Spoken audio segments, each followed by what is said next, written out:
Bonjour, je m'appelle Lucas Magdalena, je suis traducteur diplômé de l'ESIT et musicien.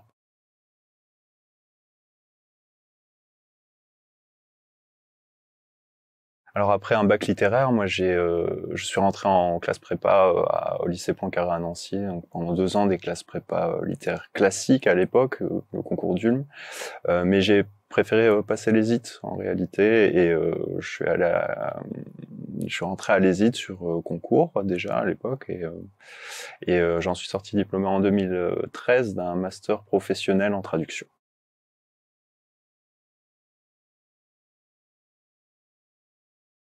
Moi, depuis petit, je lisais beaucoup, etc. Donc, je me faisais une idée du traducteur, qui était surtout l'idée du traducteur littéraire, etc. J'aimais bien écrire.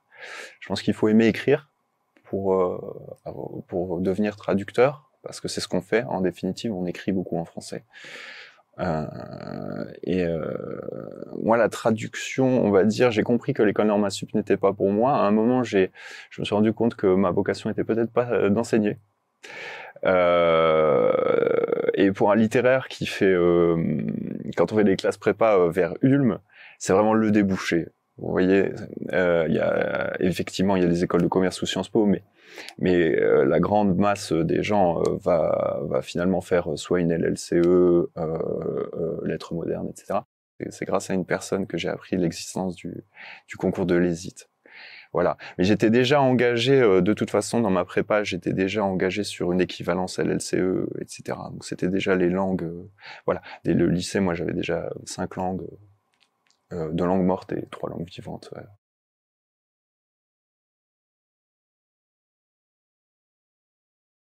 Donc je fais partie de plusieurs ensembles de musique. Alors il y en a un où on fait vraiment de la chanson française, mais j'en profite pour leur passer un petit bisou. C'est un groupe qui s'appelle Terre Lune et qui commence à faire des choses intéressantes en chanson française. Donc là je suis violoniste, altiste pour ce groupe-là et je me contente d'être mélodiste, donc c'est-à-dire j'apporte voilà du soutien de la mélodie.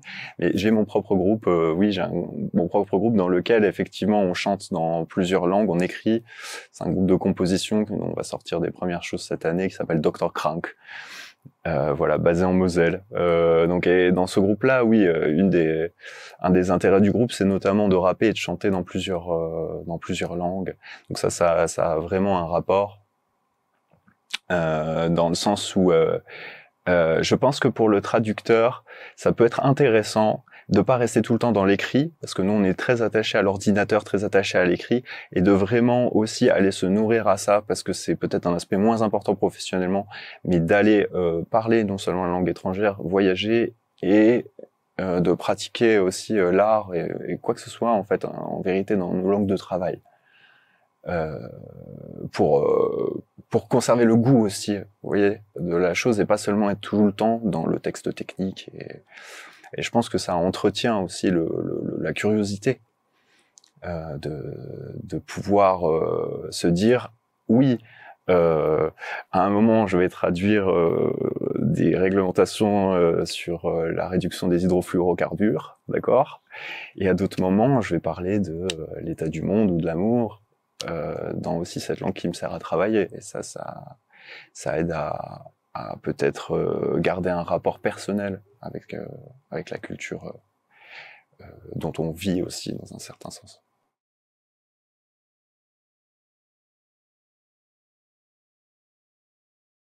On entend beaucoup que la traduction, c'est un métier en danger à cause de ça. Et en effet, les outils basés sur l'IA, la traduction neuronale sont de plus en plus nombreux, de plus en plus solides. Au niveau où on en est dans la production et dans la civilisation, simplement, le traducteur il reste nécessaire. Donc, on aura toujours besoin du cœur de métier, c'est-à-dire la sagacité, la prise de décision, la compréhension globale. Et pour ça, je pense que la traduction, c'est un métier qui mérite d'être étudié et qui a besoin de professionnels voilà, hautement qualifiés. Ce qui n'empêche pas de dédier une partie de sa vie à faire aussi autre chose si ça nous plaît, quoi.